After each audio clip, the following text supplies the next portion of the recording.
Speaking of childhood trauma, I have another one that keeps me awake at night, multiple nights throughout my life since it happened. I was in middle school, and you know when you're asked to read a paragraph, and so like you count how many, and you're like, okay, I'm gonna be reading this paragraph, and you read it over and over and over.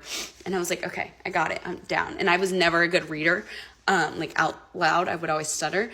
And so I was already nervous, but I was like, okay, I'm prepared, I got this. I start reading it. Entire classroom starts bursting out laughing. And I was like, what the heck? And I just like kept going, and finally my teacher stops me and she's like, hey, no, okay, so actually the word you're trying to say is tentacles. And I said, because we were learning about the octopus, by the way, like the anatomy of an octopus. I don't know, it was science class. And I was like, okay, what am I saying? And she goes, you keep saying testicles.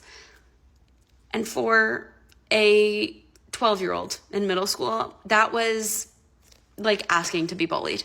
I was already bullied. Like I was bullied since elementary school, and I just gave them more reason. And I remember wanting to die inside. And she was like, okay. And I had said it multiple times. Like I had said the word tentacles, but testicles instead, repeatedly. And so she's like, okay, how about you just start over?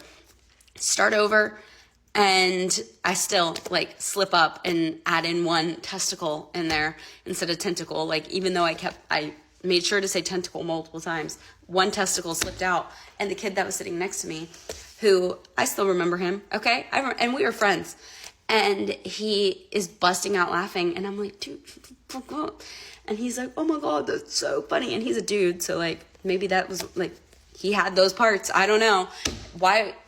Regardless, I was so freaking embarrassed, and I lay awake at least once a month. I'm reminded of this incident somehow, and just lay awake in bed being like, that was so embarrassing. That was literally so embarrassing.